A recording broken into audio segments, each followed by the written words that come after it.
Highcast with me, Dave. Highcast is available on iTunes. You can go to the iTunes podcast list and type in Highcast, Highcast. It's available on SoundCloud, Highcast Southern Highlands in SoundCloud, and you can also find out more about Highcast at highcast.com.au. I also put all of my blog posts, pictures, etc. up there, highcast.com.au. Highcast is recorded in the studios of Highland FM, fantastic organisation that I volunteered with now for a couple of years, highlandfm.org.au, so you can volunteer and more. My favourite sponsor, Bright Spenders. Anthea has been a revelation to myself and my wife. We are down to the minute planning of our budget at the moment. So, for example, this week I said to my wife, have we planned to spend money on fish and chips? No more just going out and going, you know what, I want Thai food, I want bacon and egg rolls. We're thinking in advance about what we're going to spend our money on and have planned. And now we know that we are going to buy some fish and chips, and that is in our budget for the week. It is a really cool way to manage your money. Go to brightspenders.com, hit up Anthea. She will sort you out. Our guest today is Scott Hogan. Scott, this is such a mouthful. I'm going to get it wrong. Here we go. Scott is president of Southern Highlands Off-Road RC Car Club. Whew. Welcome, Scott. Hey, good morning, Dave. How are you? Very good, thank you, and thanks for having me on. That's all right. I like being honest on this program. I put out a call on Facebook, and someone came back to me and said, you should check out the RC Car Club. And I'm like, I don't know, man. Of all the things, of all the things that I'm interested in, I was like, oh yeah, off-road car, yeah, all right. But I pursued it, and you and I have gone back and forth over the last month or so to tee up a time. And I must admit, as I've done my research and I'm discovering more, I'm becoming more and more intrigued about what this is. So tell us about, here we go again, Southern Highlands Off-Road RC Car Club. Tell us about the club. Okay, so we'll start off with an acronym. We call it SHORK, based on that long description. Sure. And what we do, we're a pretty young club. We've been going for about 18 months. And we race model cars. The model cars are a 1/10 scale of a real buggy-sized car. And is that the rule? Like it has to be 1/10? Yeah, because there are different scales. You can get a 1/5 or a 1/8. So you're a 1/10 car club? Yeah, that's right. And we race electric model cars. We don't race gas or nitro.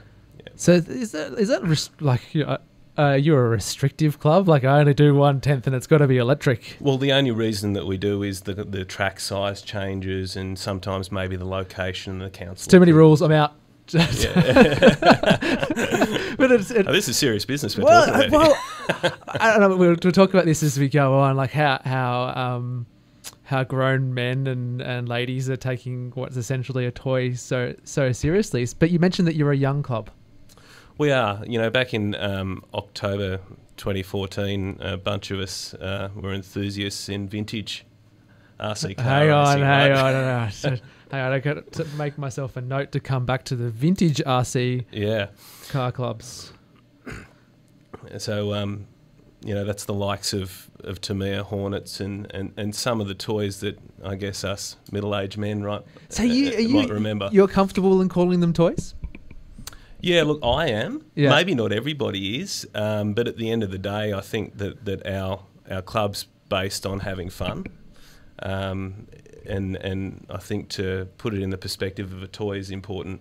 A model, it's not life and death. It's about having fun. That's damn it! You've taken. I wanted to get to this part of the conversation later, but let's just jump straight in. I had this conversation this morning at Parkrun. Shout out to Parkrun with one of the ladies there. That today, like in today's society, fun is lost.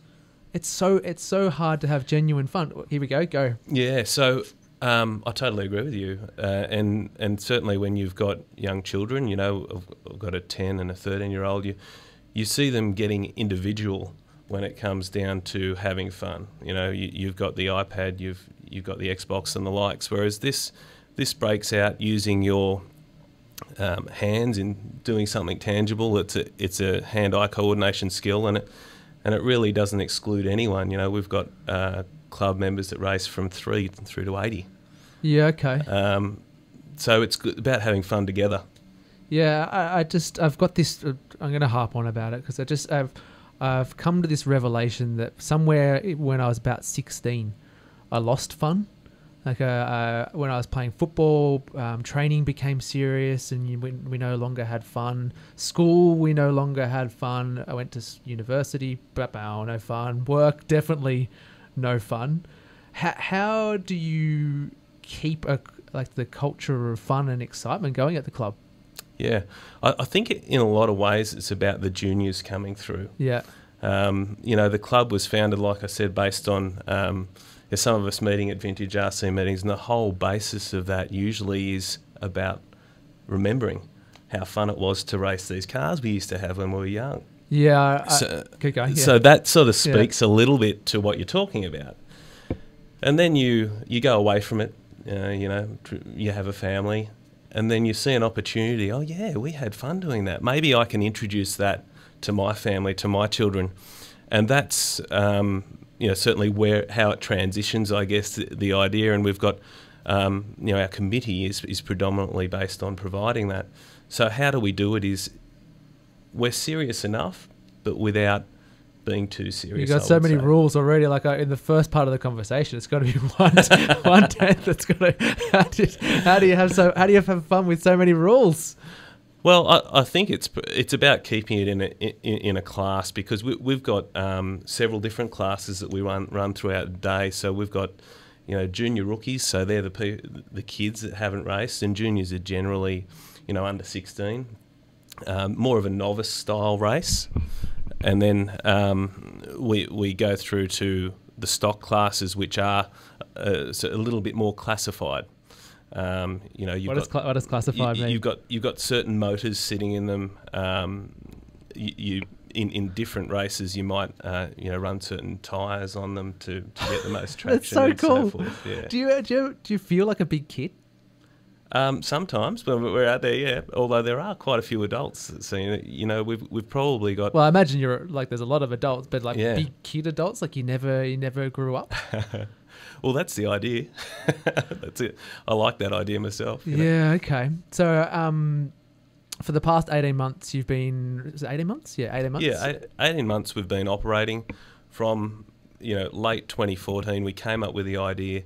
You know, we met at Erridge Park at the netball courts and had a little bit of a run around, just the 3 or 4 of us, and decided, you know, we should see if we can create a track here. So you built the track? So not at that location. We then went to council, and that took some time to get some area approved where we could operate. But the one at Yarranbull. So So you run out of Yarranbull currently? Yeah. So we're at the Yarranbull Oval, which is in Government Road. Anyone who plays soccer will sort of know that area. And we operate out of there. We've got a patch of grass that we started with, and we had some ag pipe donated, and we made a track out of it. Yeah, that's cool. And if you go to shorrccinfo.wixsite.com, you can check the track out. It looks pretty amazing. So you, in 2014, 2015? Yeah, so late 2014 so we came up with the idea. You're like, we can run around the netball courts, or we can hit up council and create our own track. So you've built that from scratch. Is that correct? Yes. I love it that another thing that I harp on a lot lately is no one creates things anymore. So you're a club that has essentially created something that didn't exist before. How did you design the track and come up with the booms and the jumps and that sort of stuff? Yeah, so we had a fair bit of experience in racing at other clubs throughout the years. So we gathered ideas from doing that, a lot of research. There's a great little video online too of cars going around in circles. Yeah, of me jumping poorly. Is that you, is it? But yeah, not as bad as that guy. So we're watching a video. I should record this so that we can... So, look, that is our current track. We started just with the grass there, and we knocked in some ag pipe. We made some jumps out of timber and started that way, and it was a lot of fun. Yeah, again, it reminds me...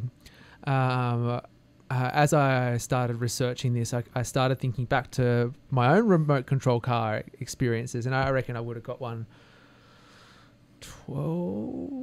10, somewhere between 10 and 12. And we not built tracks, not like you guys have got here, but I remember playing in the dirt and building little jumps in the dirt and doing that. So you mentioned it's a lot of fun. You're doing the same thing I did 27 years ago. Yeah, that's it, with a bunch of fully grown people. that's awesome. It's so cool. So you get together, you decide, you hit up council gives you the land, you put together the track. How and I think you said there was 4 of you that went out to Elridge Park? Yeah, so that was, back in that 2014 time, and then by the time we were able to secure a location there at Yirranbull Oval, we got ourselves set up enough to hold our first meeting last year, so March 2017. So it's not actually that long that you've been operating. 18 months. Yeah. Okay. And what's the, for want of a better word, what's the demand? Like, how many people do you get to turn up and work in those classes? Race in those classes. In the categories. Yeah, I think, categories. Yeah. So our first race meeting, I think, had a total of 10 people. That's still impressive. I was thinking, you might get a couple, but 10 people turning up to race. Yeah, and it was all about testing, okay, is there an appetite for this in the area? Because it's this pretty specific, it's a pretty specific sport. Yes. For want of a better word. So to get there's roughly 55,000 people in the Windsor Caribbee, and I assume you attract people from the Woollundilly We do, as well? And Campbelltown area generally. Usually these types of activities are linked to a close by hobby shop where you can actually buy the cars. Where's the plug? Well, that would be Campbelltown Hobbies for us. Oh, wow. They've been very supportive of our club. That's still what, 45 minutes to an hour up the road. So it's not... That's right. It's not exactly there isn't close. A local hobby shop, and maybe there's... Is there an entrepreneur out there somewhere? That might be an idea, yeah. But certainly they've been very helpful. But, from when we started off in March 2017, started with 10, and it quite quickly grew to, 40 and 50. Sorry, you get 40 to 50 people turn up on a Saturday. Do you race Saturdays? Sundays. Yeah. Yep. Wow, that's great. It means we can run good classes, and there's good competition. To have some fun out there. Yeah. Wow. So, what does a typical race day look like if you're getting 40 to 50 people turn up? Yep. So we'll get there, roughly around 8 o'clock, and start racing by 10. The racing usually goes through till about 4 o'clock. Between 4 and 5 o'clock, we run 5 rounds, 3 qualifiers and 2 main finals. And then it all wraps up at the end of the day, based on whatever class you raced. Wow. And does it get... one of the things I used to love about football was that the first thing you do when you came off the field was you crack a beer. Does it heard you say that. Does it get a little bit loose? No, generally not, because we've got a lot of family involvement there. So it's... I mean, the idea of our club is that it's not such an individual experience. Yeah. Fathers are there with sons, mothers, whole families. So at the end of the day, it's probably more about packing it up and talking about how good the racing was. So how does one get into RC car? Like, are you just a kid that never grew up? I think it's interest in mechanical and electrical things, or maybe a little bit of that robotic style interest. Yeah. It led me, I think, back in the early 90s was when I first sort of got introduced to it, and racing in Sydney at St Ives. And at that time there was a world titles, just before it, 1989, and that really got me interested in it. But it then, I was probably around 12 at that time, and I then went on to be interested in big cars and, doing 2 trades in the automotive industry. So that for me really helped I guess, my direction. So you're translating what is a lifelong passion into, well, you're just continuing your lifelong passion just in a different form. Yeah. I mean, I'm no longer on the tools now, for example, but it really fills that gap where I can use my hands and use my brain in that way. So you mentioned your 10 and 13-year-old children, is that right? Yes. Yeah, they both race? They both race, but predominantly my son. Yeah. Okay. And is the racing based on age or skill type or vehicle type? Like, because there's no physical barrier. Like a 10-year-old could compete against you. As he's quicker than me now. Oh no! So because it sucks when Dad gets beaten, right? Yeah. So my oldest is only 6. No chance, Tom. No chance. Well, that's one of the beauties, right? I mean, it doesn't have a gender-specific type to it. It doesn't have an ability to it. You don't like, and I'm certainly not knocking other physical sports, but you don't have to be a physical person to do this. Yeah, it's like chess. You can rock up, and doesn't matter if you got 1 leg, 3 legs, 10 legs. If you're good at chess, you can beat any adult, right? Yeah, that's right. And you know, within different sort of races that I've been involved in, there's been disabled people, and there's been a lot of different people that do it. And you know, if you look at the moment, I guess in New South Wales, one of the quickest guys, I think, is 14 years old. Wow. So it's really varied. It offers a lot. I'm always fascinated by, and I don't want to sound, I don't want to sound demeaning, but like niche events or niche sports, because there's always the specific cultures that go along with them, and they've got their own vernacular and their own lingo. What's the vernacular and lingo of, I even say RC cars? What's the common vernacular there? Well, I think probably there's a few things. So you asked before, you know, how do you go about a race? How do the classes get formed? Those sorts of things. So you've got open motors. They're electric motors that have no limit, so to speak. And then you've got stock motors that have to be a wind of 17.5, and they're all pretty similar in terms of their speed. Whoa. So they're the two classes. You've got stock and you've got modified. Yeah, okay. So the vernacular there would be mod. Yep. Open, you know, those sorts of things. And you got to be in the know to know what that means, and you get the lingo builds up over time, and all of a sudden you're talking in a foreign language to me. It doesn't feel like it, but maybe you're the best judge of that. You know? Straight away, you're like stock and mod. I'm like, what does that mean? And then, you know, you overlay whether the buggy is 2 or 4-wheel drive on that. So you've got 2 and 4-wheel drive buggies. They're different classes.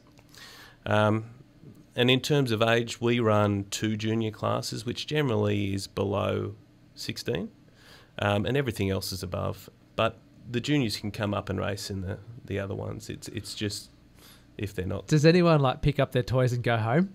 It's like, you beat me. Yes. So you get like a but tantrum. Not many. Yeah, I think I'd be kicking everyone out of the way and having a tantrum. It more happens if the car or the buggy gets broken in some way. Oh no. You know, and maybe they don't have the parts there to support it. So you know, that can instill a go home moment, I guess. Is it expensive? Like golf and fly fishing and whatever, they're all expensive. Is RC racing expensive too? I would say it's not as expensive as what it used to be, and I guess it depends on what level you want to participate in, because you know there are club round events, there are state events, there are national events, and I think once you get through to that state event, it's pretty expensive. So you got to have a real passion for it then. Yes, and time wise, you know, you're sort of spending most weekends doing it at that point. So it must really. And do you compete at that level, or are you just trying to keep it local? And we dabble, I guess, in that level. We've certainly got some club members that are going to the state titles in September. So tell us about the state titles. Like, what do you have to do to get there? So there's no pre-qualification. What? You just rock up? You can. I'll see you there. you can rock up. I don't even have a car, but I'll see you there. We can sort that out.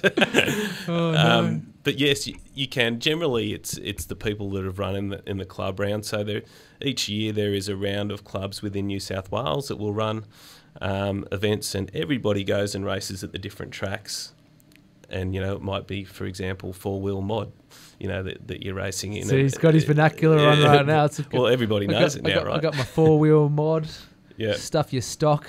Yeah, not so much quicker than stock. It's not something that I race because of my skill level, but it certainly would be. You could go along yourself to the state titles. They're in Glen Innes this year. Oh, there you go, lovely Glen Innes. Yeah, so and it's great to see the regional clubs getting into these events. And that's what we are wanting to move towards. Yeah, I one of the underlying things, I had Scott Inman, who helped found the triathlon club down here. One of the underlying factors in all of this, or whether it's triathlons or RC, it is a club. And club implies that people are coming together to do things. And it's not just at a local level you're doing that. You're going out to Glen Innes, or I assume a national title as well. So through your passion, through your hobby, you are building networks and communities across Australia, and I think that's fantastic that occurs. Yeah, and I like the idea of them coming to the Southern Highlands because we hadn't previously had a club here, and I think that there's a lot to offer the community here, and that's predominantly why we're doing it. So, and just explain that a bit more. So, to bring people here so they can see the height. Like, is this a tourism thing that you're? Well, no, I think it's more community based. Yeah. But prior to this, anybody who had the interest didn't really have an option except travelling maybe into Sydney. But now we've got the opposite happening. We've got the Sydney clubs coming out to us, and that's a real feat. We're really pleased with that. And particularly since we did a rebuild of our track a couple of months ago. Hang on, tell me about that. What happened? So is this the one that's what you're online? looking at there now is a clay track. Previously, we were racing on just a grass surface. So you're all professional now. You got a clay track. Well, we're sort of getting towards offering more and more. Yeah. And this is out of the clay is out of one of the local quarries. Hey. Yeah, and we put it down and roll it. I think we had probably 20, 30 of our club members build up the track. See, that's what it's all about, right? People coming together to create something that's bigger than themselves. Yeah, and that little video you watched before was the first time we were testing the jumps to see if they'd work, right? So it wasn't just that your lack of skill there. It was probably a combination, but this has provided a different surface, so there's not as much traction. It means that we've now got to work out what's the best tyre to use, and the racing lines are different because we've got a different layout, and provides interest. Yeah, that's is there? I wanted to ask you before: is there animosity between, like you said, the petrol powered, the nitro powered, and the electric guys? Not that I'm aware of. Are you guys like the greenies and they're the big coal junkies? We're the Tesla sort of. Yeah. Elon versus what? I don't know. Let's call him Donald Trump with his coal. Yeah. It doesn't get that political in terms of I was being the silly. Power side of it. Yeah. It might within preference of what you choose to spend your time doing, but I'm not aware of a lot there. There is a nitro club in Illawarra, and we share members. We've got some that will come and race with us, and the next weekend they'll go and race nitro. And look, I'm not a smart man. Nitro's nitrogen. Yeah. So gas fuel. Yeah, it's sounds expensive. Yeah, in the little bottles though, it's not too bad. They don't consume much. Okay. They're generally one of the considerations is they do make a little bit of noise. Yeah. So the tracks need to be positioned well in the community. Yeah. Okay. So you brought along a vehicle. Let's do our best to describe what a vehicle is made up of and looks like for people. Obviously, This is just audio. What have you got? So I've got the brand of it is a Shoemaker. It's called a KD, but right. This is an off-road car. It's got a mid motor, so it's the electric motor within it. I guess to start off with. We've got a lithium polymer battery, which supplies the electronic speed control. Depending on your controller, whether you're pressing your throttle, 10% or 100, and ladies and gentlemen, it does look exactly like, well, it's a cool version of the remote control car that I had when I was 10. Yeah. It hasn't changed that much, right? Yeah. Yeah.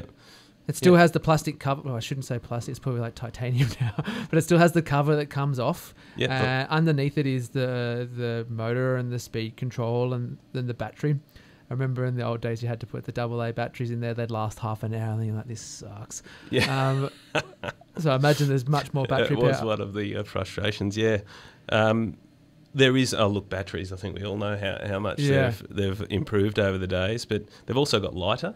So the ability to get more power in a lighter sort of container is certainly there. And looking at this, it's pretty simple, right? Like you've taken off the cover, and it's essentially 4-wheel suspension and a motor and a battery. Yep. That's it. It's not Yep. like I'm my engineer. I always often say I have the engineering skills of a fish because my chicken shit is falling apart after 18 months. But it doesn't look overly complicated. No, I guess and you can choose how complicated you make it. You know, the core components, as you mentioned, you've got the battery, the speed controller, the motor, and a receiver that receives the signal from your controller. And then you've got a servo which will move your front wheels, drive shafts which connect the rear wheels in a two-wheel drive sense. Yeah. So you're a two-wheel drive. This one is, I've got a 2 and a 4. How many cars do you have? You're like, I've got 18 cars. Yeah. So how many, actually, can we talk? Do we need to talk offline so your wife that might be an doesn't know? offline question. Actually, she's well aware. But yeah, in terms of modern cars, which would be, I guess within the last 5 years, I've got 3 of them. Wow. Yeah. One of which my son runs. Yeah. But yeah, I mean, you do tend to get an appreciation for different things and different designs, and that's sort of why you tend to chase sometimes some odd cars that were built back then. Tell us about the vintage side then. Yeah, so vintage, there's 2 classes in vintage. There's vintage per se, which is all RC cars built before 1991. Why is 91 the cutoff? Because that would have been that would probably been like the year that I had a remote control car. Yeah, and that's predominantly the reason. The guys that are tending to race the vintage cars are sort of more middle-aged, I guess. And I'm not middle-aged, ladies and gentlemen. Well, I'm not sure what I'll claim. But so that essentially cuts off the class for vintage because of a number of reasons. One of them is I guess the age and interest.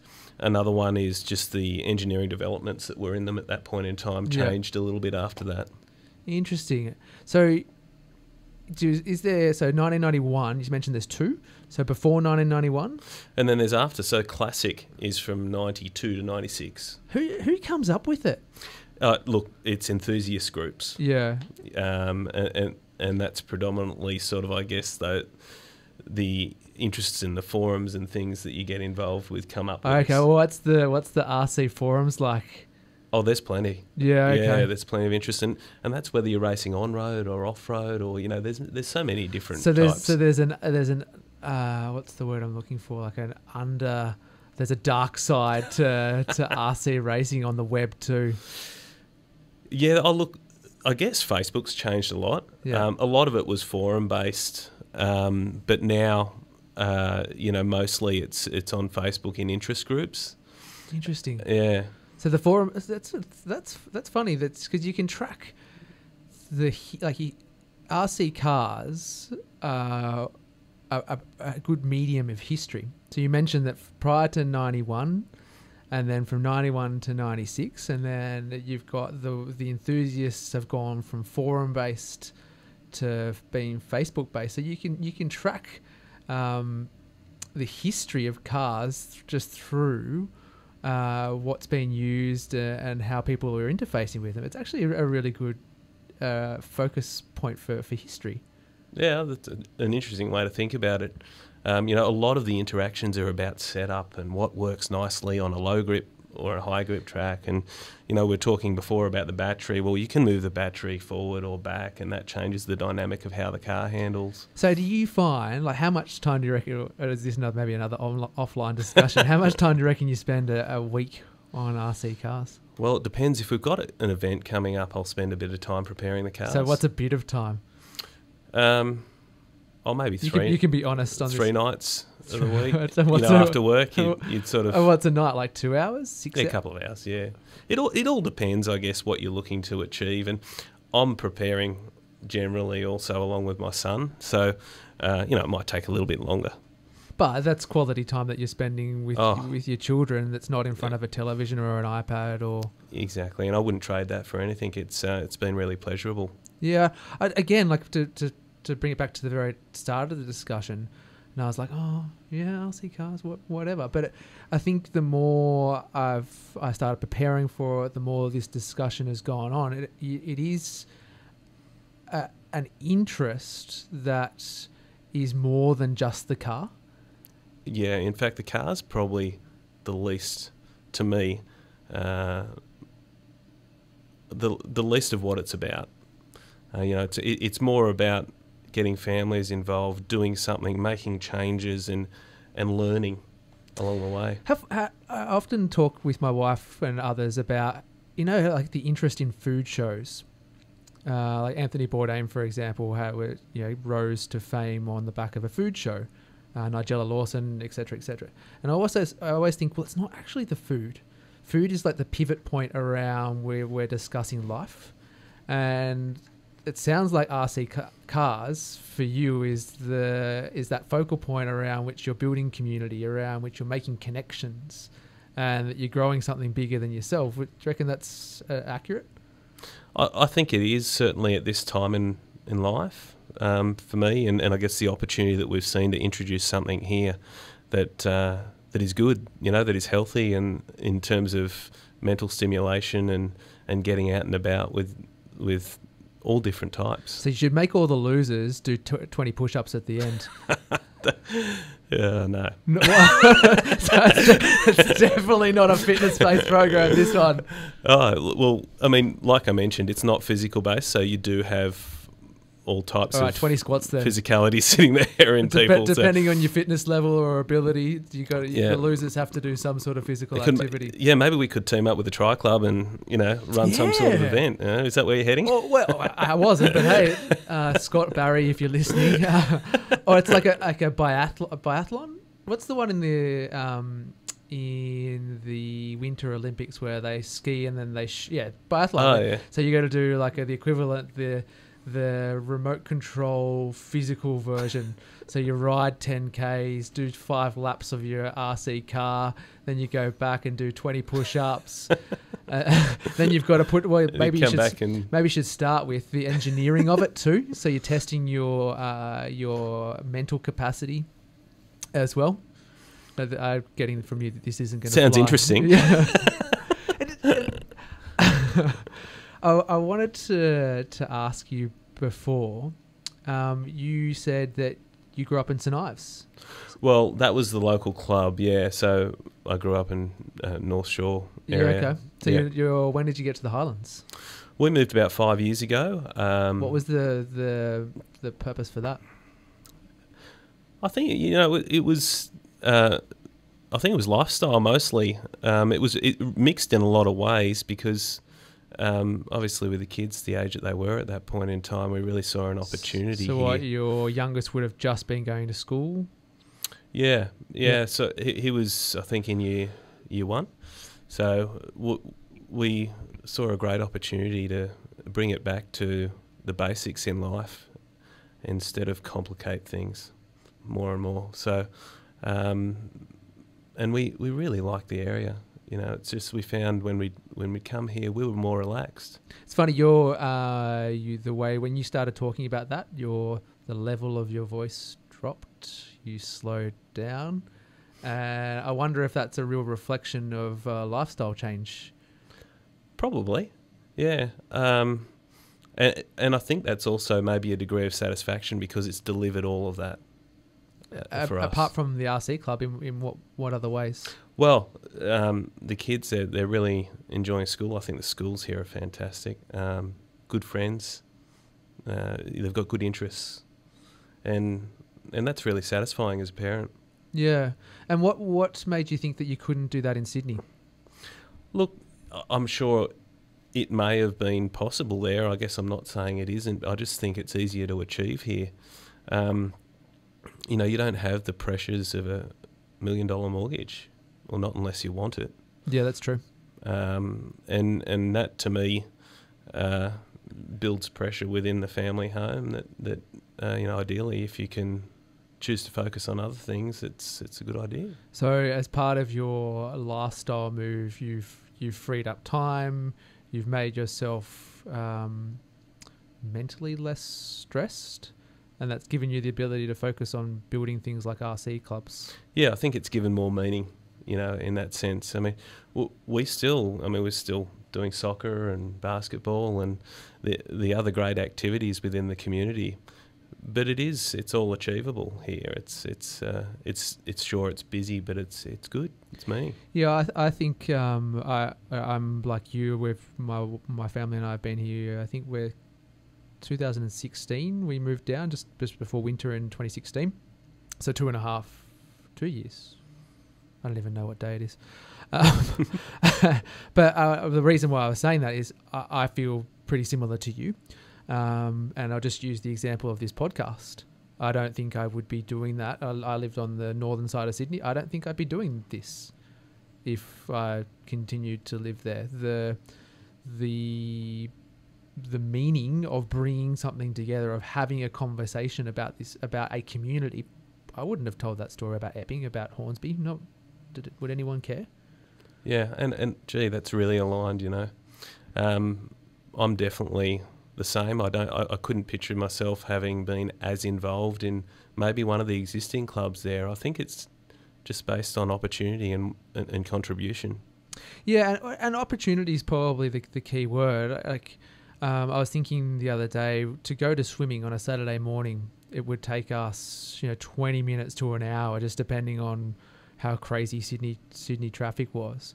Whereas I imagine for you to get to the Yarrambull racetrack, so whatever, we'll leave when we're right. Like it doesn't, those sort of things don't matter anymore, and that translates into you're relaxed when you go to do things, and then when you get to your club, I imagine you see someone and you're really happy to see them. Yeah. And you haven't spent 3 hours trying to get there. You're not stressed out to find a car park and all that sort of stuff. So all of that. All of those little interactions in your life then make everybody's experience more pleasant. Yeah, and that right there equals meaning and purpose, doesn't it? Yeah, it's funny. I had a really good conversation yesterday with one of the women at Southern Highland News. Southern Highland News. I've got to give a shout out to Southern Highland News. Remind me at the end. And with that, we were talking about negative versus positive vibes. It's going to get a little bit silly here. But we were talking about whether anyone in science has done studies of serotonin and all of the other chemicals in your body, whether you could trace negative environments versus positive environments, and then track the levels of serotonin and oxytocin, all those sort of things in people's bodies to see whether there's a correlation between the two. And I reckon in the Highlands, serotonin levels would be much higher than everywhere else. What do you think? Could be, yeah. I mean, if it's directly attributed to... What do you do, by the way?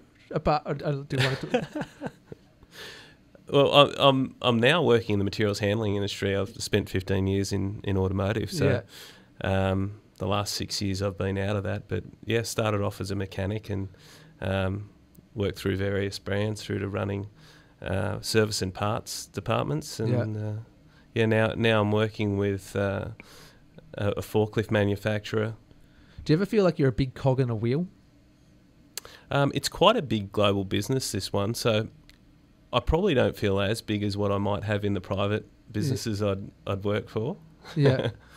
But certainly feel useful, and I've got purpose there as well, which I think is really important.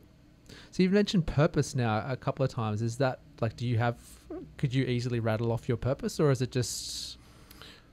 It's probably not quite that simple. It's probably more what you feel to me. I see it as important, and I guess you asked the reason why I moved to the Highlands, and that was a considerable piece of it. And I think as you start to, the other thing I've mentioned is middle age a couple of times. But as you head towards that part of your life, and your children are starting to grow up, and you just realise how much you can influence different things in a positive sense and negative. It brings about that word. Yeah, okay. And you're the president of... Are you still the president? Yes. So what purpose and direction are you bringing to the club? Well, hopefully some leadership in a sense, but really it's more a collaboration. Our club, and we've got 7 people on the committee. How serious is it? You got a committee, you got a president, you got your categories. Can't have mods versus stock. It's all so serious. That's part of it. I mean, it can be a lot more serious, but we believe we're trying to keep it fairly light. I understand though, as anyone coming in, it seems No, I'm being a little bit silly about it too. But sorry, and I took you off. You were talking about the purpose and the direction of the club. Where do you guys see yourselves in 5 years or so? Great question. I would like to see us holding state and potentially more national style events. To do that, we need to continue to fundraise for the club. We've done a really good job so far, getting to where we are, being able to afford the clay that we bought, the machinery to do the track upgrade. But our next step is to put a permanent driver's stand in. So we'd like to continue our fundraising, which we've got a canteen that we have on the club days, and we fundraise through the canteen and through the race fees.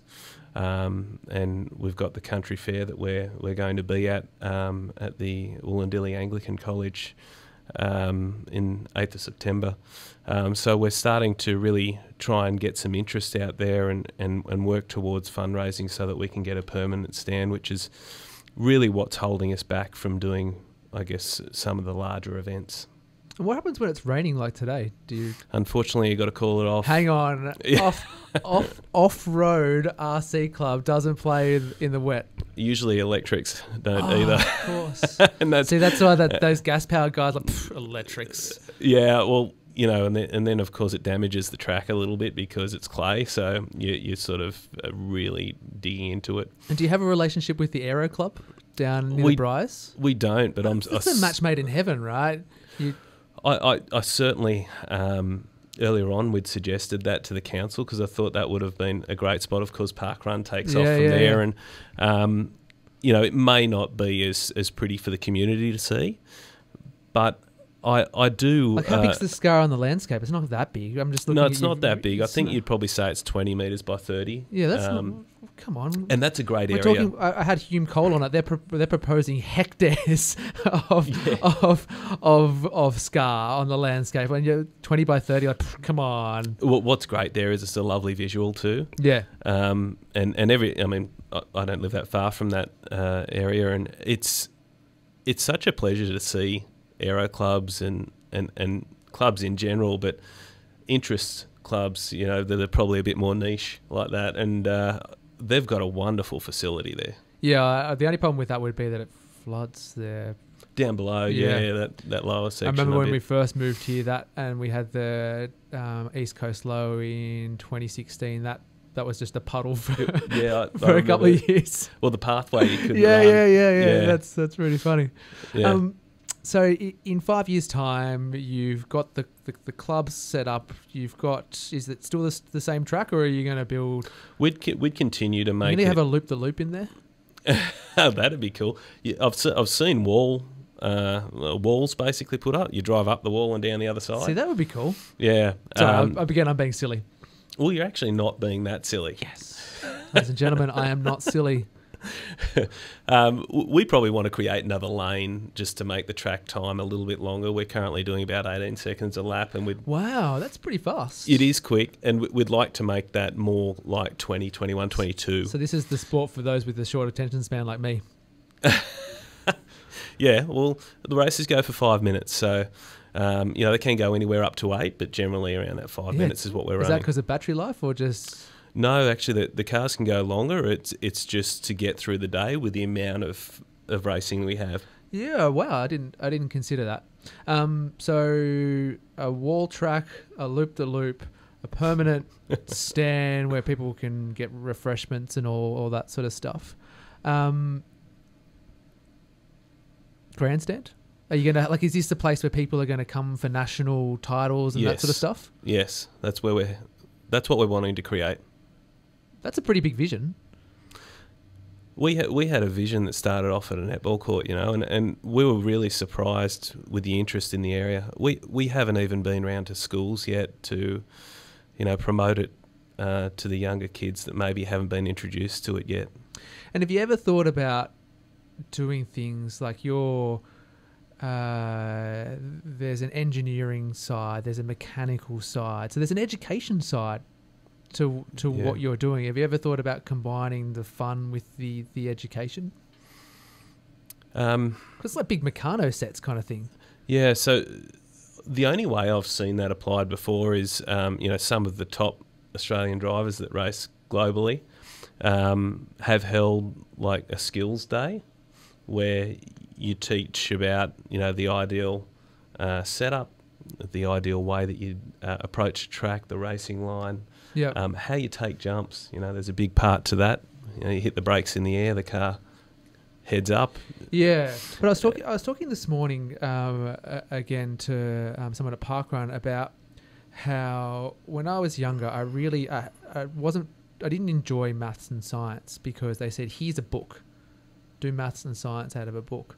But if you can talk about torque, if you can talk about momentum and demonstrate those scientific principles through something that kids find pretty cool, remote control cars, well, that you might get more kids interested in science and mathematics. And that's a very good point. And those sort of things. Yeah, because it all relates. Yeah, like you've got a little physics class right there in Scott's bought in what? It's just a cricket bag.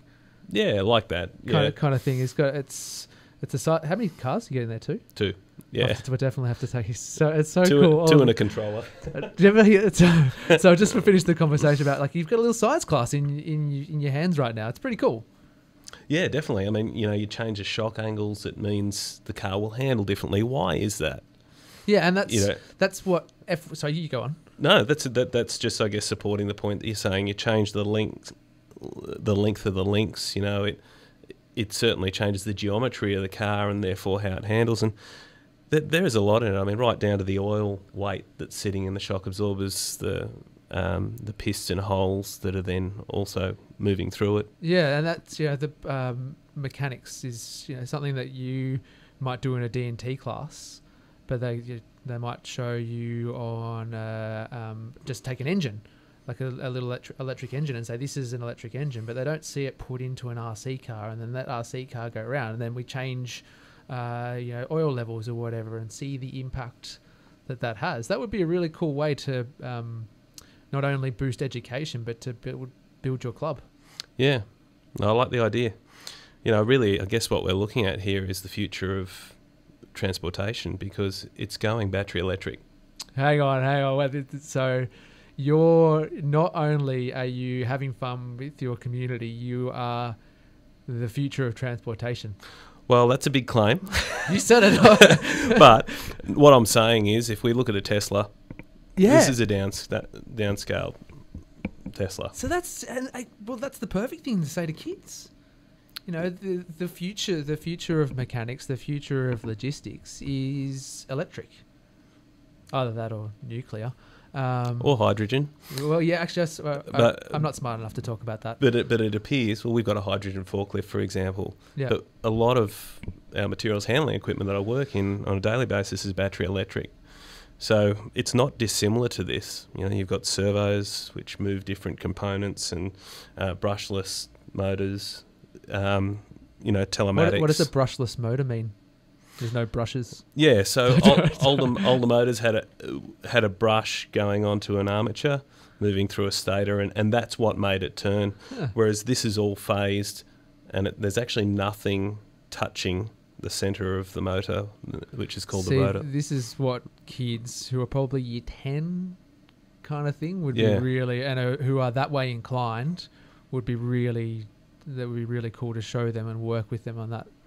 That's when I started to get interest, around that time. Yeah, okay. And it just, you never know where it might drive you. It might drive you, I mean, many different directions. Not everybody is mechanically minded who does this.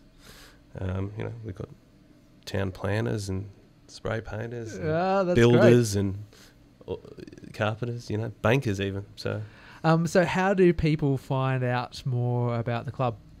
Well, the website is probably the best. You're going to have to read it landing again. page, yeah. So Shawk is SHORRCCC. So if you just Google SHORRCCC, you definitely there's no other acronym like that. You'll land on our Wix site.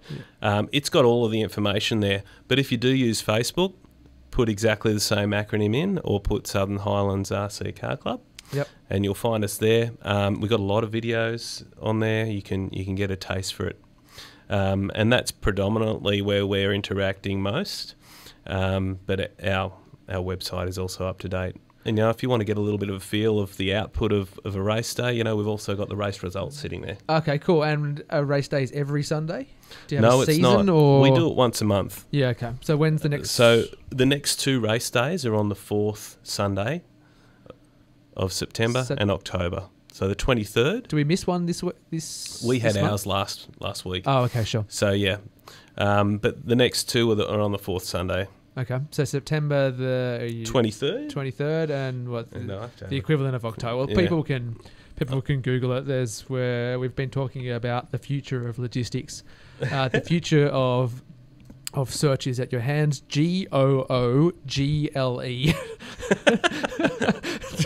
If you can't figure that one out, ladies and gentlemen, I don't know how you found this podcast. So that's the 28th of October. 28th of October. Well, I would like to thank you, Scott, for coming on today. This has been a fascinating conversation. As I said at the very beginning, I was like, I don't know what I'm going to talk about. But this is another one of those ones where I've learnt so much from someone who's doing some fantastic work in the community. So thank you so much for coming on. Thanks, Dave. Thanks for having me. No problems at all. Find the club through all of the places that Scott just mentioned. Hey, I forgot to mention at the very beginning, check out Southern Highlands News. I found a really cool, I got it wrong, Southern Highland News. Any grammar people out there? Southern Highland, just Southern Highland. Southern Highland News, I found a really cool article about positive energy, about being nice to each other online. It's simple, people. southernhighlandnews.com.au. That's where I get my local news. You should go there too. Check out Bright Spenders. They've made my world different. Simple as that. We'll see you next time on Highcast.